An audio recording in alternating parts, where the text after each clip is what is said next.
មេរៀនទី6មកគឺចង្កេះយើងគឺវានៅតពីលើសមុទ្រចេះណាចង្កេះតនេះចង្កេះបង្កប់អូខេវាពិបាកក្នុងការឆែកខាងមុខដោយសារមានផ្ទៃជាតិអញ្ចឹងបាក់ជីបនេះគឺវាមានឈួរតិចឬក៏ប្រភេទជាតិនេះគឺវាមានឈួរហើយវាអាស្រ័យទៅលើសាច់ក្រណាត់យឺតនិងអត់យឺតដូចគ្នាដែរចុះមុនពេលកាត់យើងបង្កើតបន្តឈរទៅបាទឬក៏យើងរៀនអាវែងក៏បានដែរពុតហើយយើងបុក4នេះគឺជាភ្នែកយើងបត់ពុតណាហើយបង្កើតបន្តទៅតឹងនៅផ្នែកខាងលើជាចំណុចចង្កេះបង្កប់បាទទៀតនេះ20លេខនេះអត់មានយកអីធ្វើអីណាគ្រាន់តែចង់បានតាគៀកយើងត្រូវតែចុះពីចង្កេះមក20លេខមកគឺឲ្យឈ្មោះថាខ្សែត្រ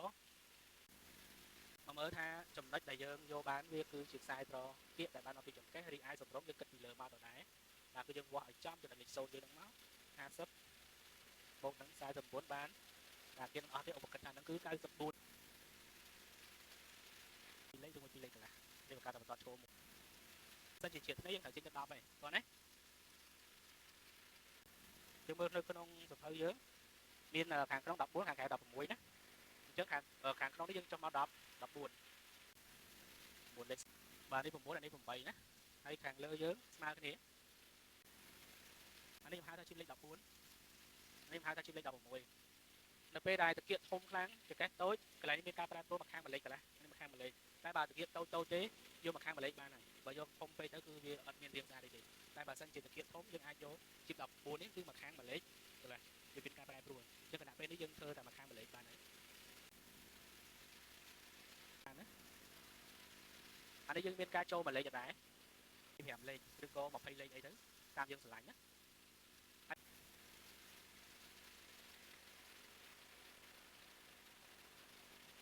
ពុនណាចំណុចក្រហមនេះមក4លេខលើកណាត់របៀបរបស់វាហ៎ពីលេខកុដ4លេខ ABC យើង70ចង្កេះចែកជា4ដក1បូក2បូក2អានេះមកខាងមួយលេខបូក2ទៀតអានេះមកខាងមួយលេខទៀតបូកអីគ្នាទេអញ្ចឹងស្មើមកសាក23កន្លះ B 94ចែកជា4ដក1បូក1គាត់មានការជាគ្នាទេអញ្ចឹងស្មើនឹង26កន្លះជា4ដក1ហើយយើងដក3ទៀតសិនធ្វើការចូលដក3មួយទៀតសិនចាំធ្វើការបូកស្មើនឹង22កន្លះអេយើងឃើញស្មើនឹងមក23កន្លះ B យើងស្មើ26កន្លះ C ស្មើ22កន្លះអូខេយើងចេញពីបន្ទាត់មួយលេខដែលយើងបានលួចរួចនេះទៅនេះណាលួចចូលក្នុងមួយលេខនេះទៅយើងគិតជាតែម្ដង23កន្លះហើយនេះតាគៀក26កន្លះកន្លែងនេះចុងជើង22កន្លះចេញពីកន្លះលេខនេះយកមកលេខនេះទៅដែរណាបាទ22យើងធ្វើការគូរបៀបនៃការគូយកលេខ25នេះឲ្យចំលេខតាគៀកឬក៏24ក៏បានដែរបាទហើយគូចុះវាមកត្រឹមតង់វាយជា6លេខបាទពេល40ម៉ែត្រយើងត្រង់តែម្ដងយើងត្រូវចាំថាគូតយើងនៅក្រោយមិននៅជាហៀងទេដល់ពេលយើងគូប៉ោងទៅអញ្ចឹងមកមិនដាក់ពីងទឹកហ่ะពីងទឹកវាមាននៅជាហៀងតែមនុស្សមាននៅតែក្រោយទេអញ្ចឹងអានេះក៏ដូចគ្នាដែរទើបបងទើបអត់ចូលថានឹងជាតាគៀកគាត់លេងមកទៅហឹងហ្មងមែនទេណាតាគៀកមាននៅខាងអានេះម្ដុំនេះនេះតាគៀកអានេះលេងហៀងទេខ្ញុំច្រឡំអញ្ចឹងចិត្តមិនឲ្យត្រង់ចិត្តឲ្យត្រង់ណាបាយវាមកត្រង់ឃើញទេធ្វើបាច់ទៅហើយបើមានការប៉ោងខាងក្រោយមានន័យថាភ្នែកពីរនឹងដេតស្មើគ្នាមានប៉ោងជួនតិចអូខ្លាំងមួយលេខមកជួយទៅវាប្លាត់ណាតោះណាអត់ឲ្យជាឥឡូវទេពេលដែលយើងជីប1 2ហើយចាំយើងចោះជាតោះបាទហើយជានោះបើសិនជាយើងជីបហើយវាមានកន្លែងតែយើងគួរមើលកន្លែងនេះវារៀងខ្ពស់បន្តិចអានេះគួរតែកោងជាងគេពេលជីបហើយយើងត្រូវចិត្តនេះចោលច្រើនតិចណាបាទយើងរៀនដល់ផ្ទាំងខាងមុខរ៉ូបស្វារីអញ្ចឹងកខទាំងកេះបង្កប់ដដែលត្រគាបាទអញ្ចឹងសម្រង94បូក4លេខសម្រាប់បត់ជើងដូចគ្នាមកបាទហើយជីបខាងនេះជីបកាហៀនេះគឺយើងមានសភាតែ16មកបានហើយទៅពីនេះមក8លេខដូចគ្នាអានេះ8លេខដូចគ្នាប៉ុន្តែសម្រងវាត្រឹមតែ16ទេអានេះ14ជីបនេះខាងក្នុងនេះមាន14ខាងចាហៀងមាន16អានេះចាហៀងមាន16អានេះមានវែងដល់ខ្សែត្រគាឃើញទេហើយមកខាងវានេះបើសិនជានៅក្នុងមេរៀនសភៅអាជីពធំនេះយើងយកមកខាងមួយលេខកន្លះអញ្ចឹងយើងកន្លែងមកមើលជីបពីរនេះគឺដូចគ្នាទេអានេះ16អានេះ14ដល់ពេលអានេះគឺជីបយើងដល់ខ្សែត្រគា20លេខតែម្ដង20លេខហើយយើងចេញពីនេះទៅគឺ8លេខដូចគ្នាយើងចេញពីនេះទៅ8លេខដូចគ្នាបាទយើងចេញពីនេះទៅ 9ដូចគ្នា9 9 9 9 8 8 8 8 8 9 8 9 8 ស្មើគ្នា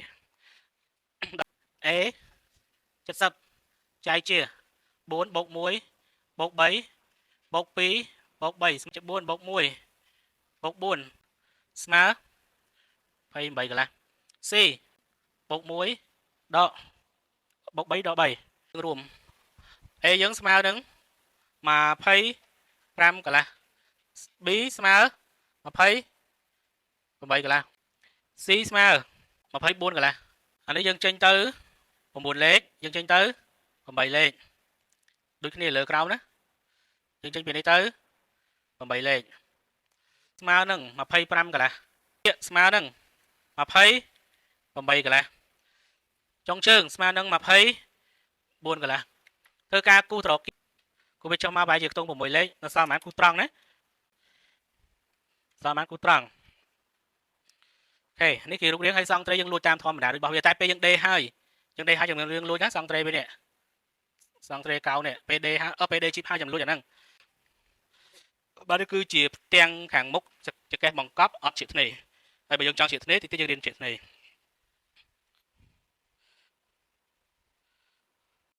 ចកេះតនេះគឺមានន័យថាយើងផ្ដាច់ចង្កេះហើយយើងអត់យកចង្កេះមកទាំងអស់ឬយកសម្រងមកទាំងអស់ទៀតទេមានន័យថាចំណុចកន្លែងនេះគឺជាចង្កេះដែលខ្ញុំទុក space សម្រាប់តនឹង3លេខតែទីពិតខ្ញុំអត់យកអាហ្នឹងទេសេចក្តីគូសខ្ញុំគឺធំនេះណាពីធំនេះទៅចុះមកក្រោមណាអញ្ចឹងបើយើងកន្លែងមកមើលតាគៀកដែលយើងចុះ20លេខនេះវាសល់តែ18ទេបើចង្កេះយើងតមានន័យថាយើងតចង្កេះយើងតចង្កេះយើងមក3លេខអញ្ចឹងមានន័យថាយើងដកសម្រង2លេខអញ្ចឹង94ដក2នៅសល់92មានន័យថាយើងតចង្កេះ3លេខយើងត្រូវដក2ដោយសារក្នុងនោះមានធ្នេដេមួយលេខរួចជាស្រេចមានការប្រែប្រួលនៅសល់ត្រឹម18អញ្ចឹងពេលយើងចាប់ដើមគូយើងគូត្រង់មួយមកយើងចុះ18យកតែម្ដងបាទចុះ18យកតែម្ដងហើយរកសម្រង92បូក4អញ្ចឹងយើង cancel 94វិញណានៅសល់92បូក4តែធៀបពិតវាពេលដែលយើងតចង្កេះហើយវានឹងបាន94មកវិញណានេះពេលយើងតហើយវាស្មើប៉ុណ្្នឹងវិញណាអញ្ចឹងដើម្បីជ្រៀតធ្នេបានយើងត្រូវមើលតាគៀកយើងគឺសេរី9អញ្ចឹងយើងចេញ9តែដោយការជ្រៀតធ្នេយើងមានការបូកមួយលេខចេញ10លេខអញ្ចឹងមានន័យថាពីនេះមកគឺយើងចេញមក10លេខតែម្ដង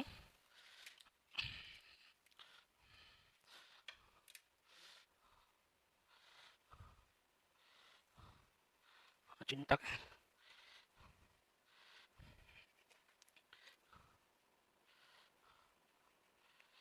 ចេញ10លេខហើយជីបខាងក្រោយមានការប្រែប្រួលទៅមួយលេខកន្លះវិញអានេះយើង 0.25 សងខាងណាបាទអានេះយើងយកកន្លះលេខក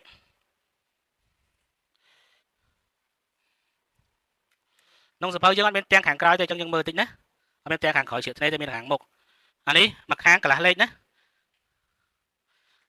មកខាងកន្លះលេខអានេះមកខាង 0.25 អានេះមកខាងមួយលេខកន្លះអានេះនៅរក្សាត្រង់ទីដដែលអញ្ចឹងម្ដងទៀតអានេះយើងចេញទៅ10លេខអានេះយើងចេញទៅ10លេខហើយរបៀបនៃការជ្រៀតឆែកខាងក្រោយអីគឺនៅដដែលបាទនៅដដែលណាខាងមុខដូចគ្នាដែរយើងចេញទីមក10លេខអានេះចេញមក10លេខដូចគ្នាដែរ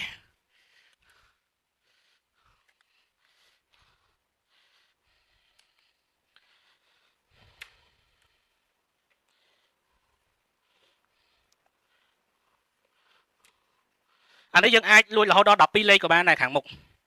បើសិនជាពួកអានេះចេញជាមក10លេខអានេះយើងអាចយកត្រឹម11ទៅ12ក៏បានដែរឬក៏យកស្មើគ្នាក៏បានដែរផ្ទាំងខាងមុខណាបាទអានេះមានការប្រែប្រួលអានេះយើងអាចយកដល់12ក៏បានយើងមានន័យថាយើងជ្រៀតទៅយើងឲ្យវារីកខាងក្រោមតែបើអត់ទេយើងអាចយកស្មើណាហ្នឹងតាម style យើងទេឬក៏ពេលយើងជ្រៀតធ្នេមកយើងចង់ធ្វើម៉ូដជ្រៀតធ្នេយើងអាចធ្វើបានមានន័យថាយើងជ្រៀតពីនេះមកតូចទៅមកលើនេះតូចទៅអញ្ចឹងយើងអាចយកអានេះ5លេខអានេះយើងអាចយក10លេខអានេះយើងអាចយក11លេខមកដើម្បីបញ្ចេញទម្រង់ចេះអាហ្នឹងតាមម៉ូដទៀតឬក៏យើងចង់ជ្រៀតមកចេញមកជារៀងចេះក៏បានយើងជ្រៀតតាមហ្នឹងទៀតទៅអាហ្នឹងជាម៉ូដយើងលេងតាមក្រោយទេណាអានេះខ្ញុំគ្រាន់តែបរៀនក្បួនសិនណាបាទអញ្ចឹងចំពោះរបៀបនៃការគូសជីបខាងមុខគឺអត់ដូចខាងក្រោយទេបាទអញ្ចឹងវាចេញមកខាងមួយលេខកន្លះដូចគ្នាហើយយើងប្រើមកជាអស់ជាយើងមាន50លេខគឺប្រើអស់ណាបាទនេះ50លេខមកដល់ជ្រៀតមកដល់ក្រោមតែម្ដង ជាផ្ដាច់ម្ដងក្រោមឃើញទេអញ្ចឹងបើយើងកន្លែងមកមើលខាងក្រោយគឺយើងគូជីបប៉ុណ្ណេះនេះមួយខាងនេះគឺមួយខាង 0.25 អានេះមួយខាង1លេខកន្លះតែដល់ទៅពេលខាងមុខគឺយើងប្រើជាមកអស់ត្រង់មកអស់50ហើយយើងជៀបផ្ដាច់ទៅតែម្ដងអត់មានកន្លះលេខទេណាអត់មានទំហំទេគឺយើងជៀបផ្ដាច់បុកភុះអស់អាលីងតោះណាអញ្ចឹងពីរនេះការជៀបខុសគ្នាហើយបើយើងចង់តម្លាក់ជៀបទៅមួយទៀតយើងជៀបទៅអត់អីទេយើងគ្រាន់ដកថ្នេរនេះចេញសិនយើងយកជៀបនេះនឹងនេះចែកចំណុចកណ្ដាលជៀបវាទៀតបានរកពួកចឹងដែរតោះណាអូខេអញ្ចឹងនេះគឺជារបៀបនៃការជៀបថ្នេរហើយការជៀបថ្នេរគឺបង្កើនទំហំជីបមួយខាង1លេខកន្លះទាំងមុខទាំងក្រោយទំហំជីបស្មើគ្នាហើយជីបតូចទៅសល់មួយខាង1លេខដដែលអត់មានការប្រែប្រួលទេបាទខាងមុខខាងក្រោយអញ្ចឹងរបៀបនៃការកណនាគឺចាប់ដើមប្រែប្រួលហើយចុះដក1បូក3បូក2បូក3មួយខាង1លេខកន្លះស្មើនឹង3គ្នាដេសងខាង1លេខសងខាងទៀតស្មើនឹង2លេខបូកជីបតូចមួយខាង1លេខទៀតស្មើនឹង2លេខបូកគ្នាដេ3លេខស្មើមកចុចកាសូតាគៀចែកនឹង4បូកអានេះ 0.25 2ដងស្មើនឹងកន្លះយើងបូកថែម1លេខទៅហើយបូកគ្នាដេ2លេខបូក4លេខហើយចុងជើងនៅរក្សាដដែលដក1បូកនឹងទំហំកន្លះលេខនេះស្មើនឹងបូក1លេខស្មើបូក2លេខដក3បូក3បាទចកេះខាងក្រោយមកចុចនេះឃើញបានហើយអានេះ26កន្លះ70ខាងមុខម្ដងបូក1បូក3លេខបូក2បូក2បូក3តាគៀនេះយើងមើលជាក់ស្ដែងបើយើងចង់ដឹងថាយើងឈូសចោលហ្មងយើងយកមកឲ្យយកមកវាស់មកលើកដាគៀនវាអាចនឹងខុសកន្លះលេខណាតែខ្ញុំសុំដាក់2លេខកន្លះបូក2លេខកន្លះបូក2បូក4ចុងជើងបូក1បូក1លេខបូក3ដក3បូក1ដក3បូក3មកស្មើមែនអានេះខាងក្រោយអានេះខាងមុខ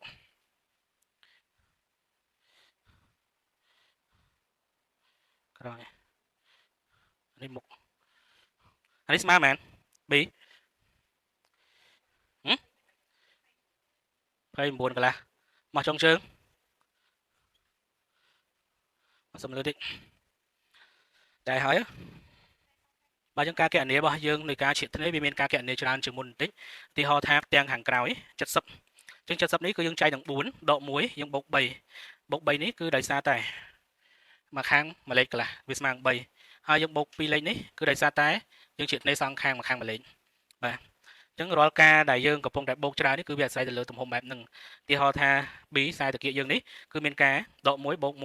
បាទដោយសារខាងនេះមួយកន្លះលេខណាហើយបូក2នេះគឺយើងបូកគ្នាដេសងខាងណាបូក4គ្នាដេជារៀងបាទចកេះបូកគ្នាដេ3លេខដល់ពេលតាគៀកបូក4លេខហើយ